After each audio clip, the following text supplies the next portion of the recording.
Welcome to my YouTube channel. My name is Elise Castonguay. I am a Creative Memories Advisor in Connecticut.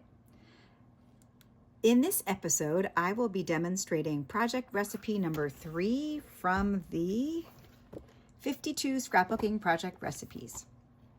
In this layout, you're going to need a punch that has an edge to it.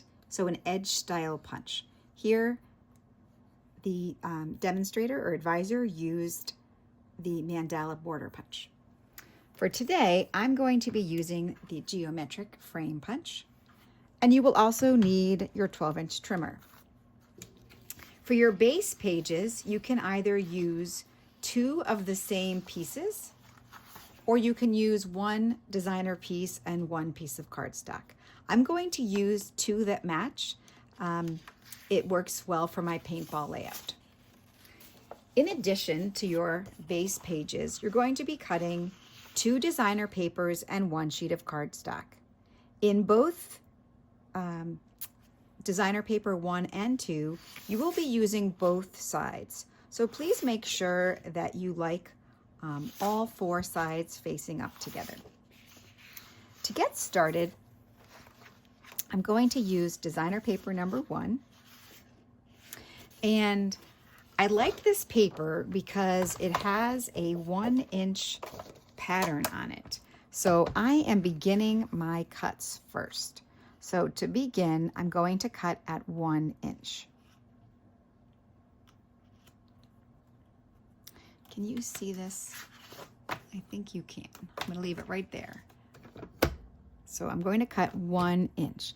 And to be fair, I'm actually going to be honest, I should say, I'm going to cut it exactly on my line. So for me, it will be slightly less, but the design layout has you cut at exactly 1 inch. And if you've not used these guides in the 12-inch trimmer, they are super handy, especially when you are cutting on a line. Now, my directions say slide and cut 1 more, but I want them to be exactly the same. So I'm going to rotate my paper, but this is where you cut your second 1-inch strip. So you're going to make 2 1-inch cuts.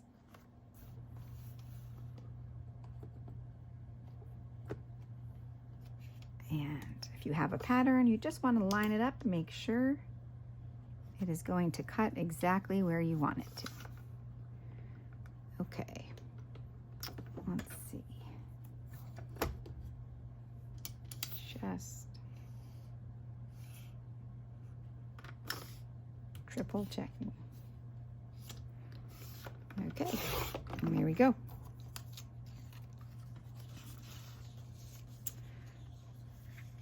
All right, using an edge border punch, we're going to punch this paper. And if you haven't used an edge border punch in a while, when you use one, especially if it's a frame, you use the black line. You use silver lines if you're cutting a frame, but in this case, we're just cutting the border edge. So I'm going to line up the edge of my paper right there. And this is a full 12-inch border. If you're not sure which way to hold your paper, you're holding it so it goes along the length of the whole paper.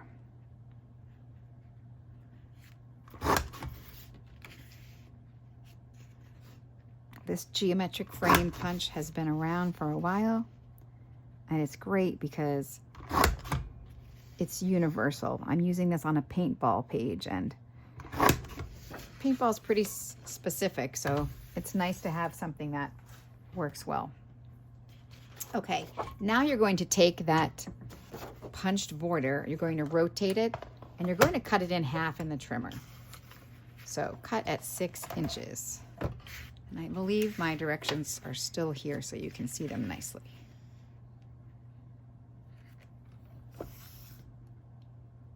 So here we go.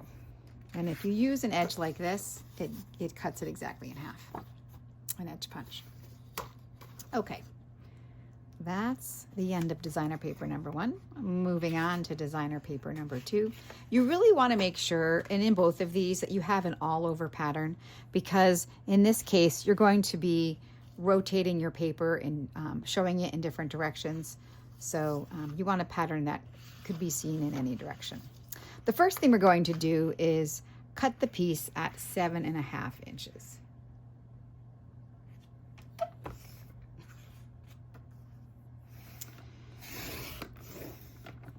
And I'm going to rotate the cut piece. And when I say that, that means I'm going to rotate this very first piece I have here.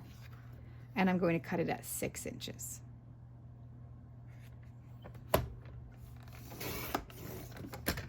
So it's got a nice contrast to my gray. All right, then I'm going to take my 4.5 inch piece. I'm going to rotate it, and I'm going to cut it at 6.5 inches to make a 4.5 by 6.5 inch mat. And then I'm going to take this remaining piece, and I'm looking for the tall edges, and I'm going to go back to that, or long edges. I'm going to go back to my original punch, and I'm going to punch both of the long edges. So there's one, and then I'm going to rotate it and punch again on the other side. Think about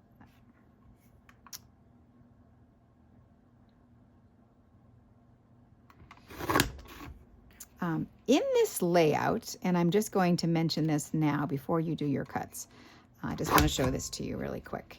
In this layout, it suggests that you flip. Well, let me cut this and I'll show you what I mean. All right, so this layout is now, for me, just about 4.25. So I'm just going to cut it just over 2 inches. I could mark it, but I can always trim it up if I need to. Okay. So what I wanted to say is, in this layout, it has you reverse one side and lay the pattern across the other. And when I say that, what I mean is you'll have one side up and then one side reversed, and then the other side up, and then this side reversed. So if you're going to reverse both sides,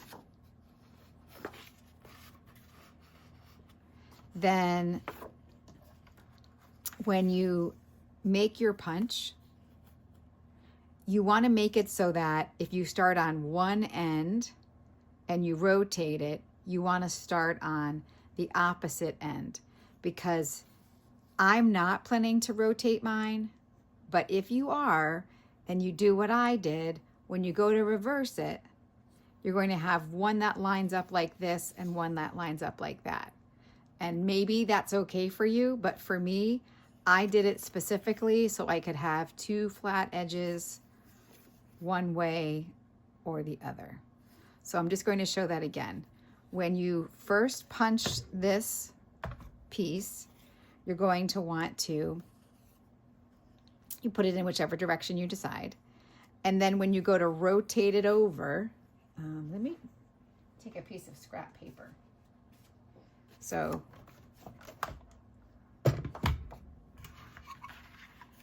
if you're using cardstock for this, this won't matter because you can use either side.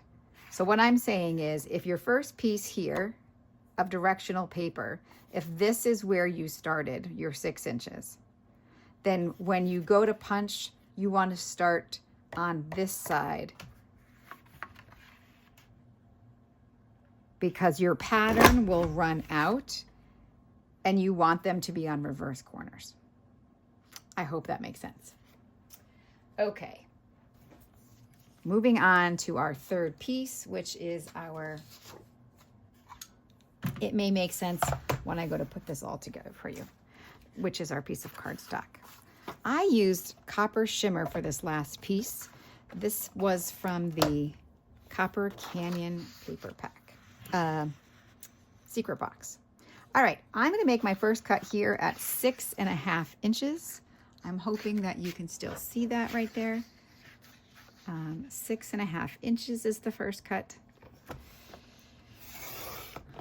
going to slide my paper over. I'm going to cut this at 4 inches. There will be some edge of your paper that you do not need.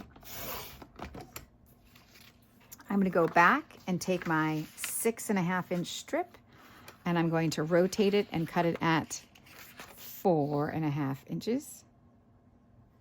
I'm right here. This is going to make that mat, a 4.5 by 6.5 inch mat. So I'm cutting this at 4.5. I'm going to slide and make a second 4.5 inch mat right here. This is extra.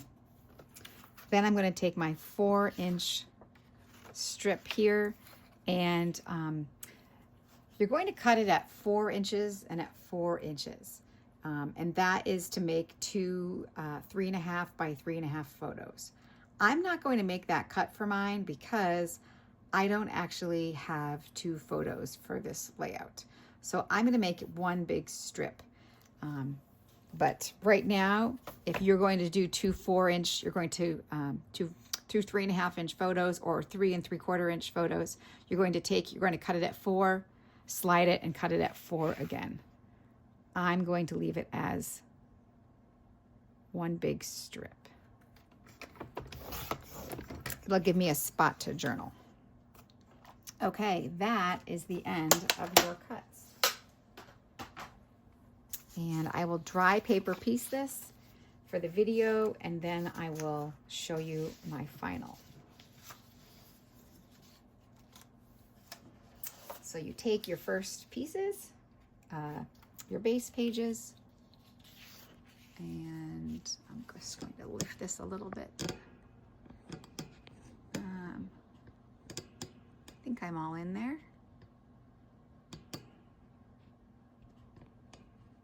Okay, and then I'm going to put my 1 inch strips at the top.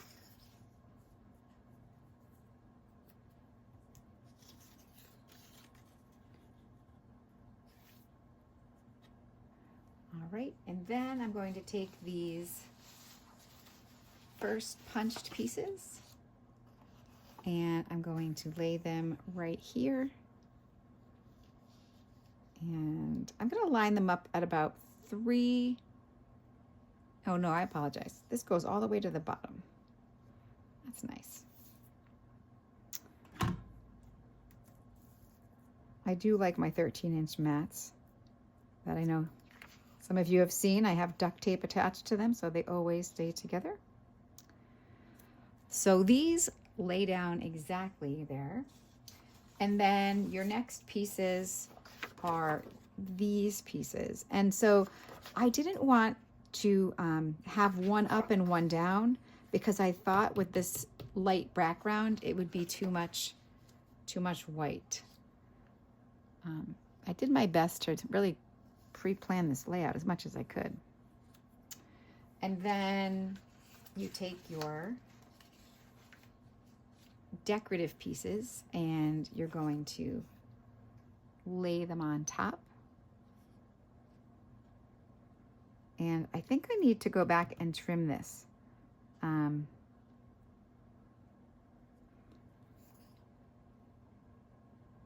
It's a little bit longer. I think because these were not fully 1 inch. So I'll go back and trim that after. But you get the idea. And then you take your mats.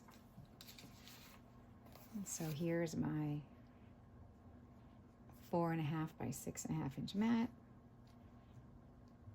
I'll lay it there, and also on the other side.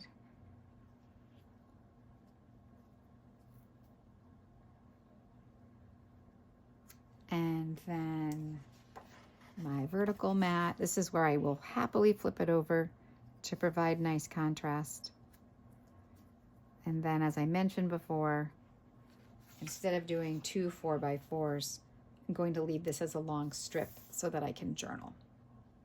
That is essentially the layout. I will continue to lay it all down with adhesive. I'll put my photographs on it, might even throw a title on it, but I hope you enjoyed this, and I can't wait to see if you are part of my Let's Keep Our Memories Alive in 2025. If you are in my Facebook group, I can't wait to see what you did with this layout. Thanks for watching.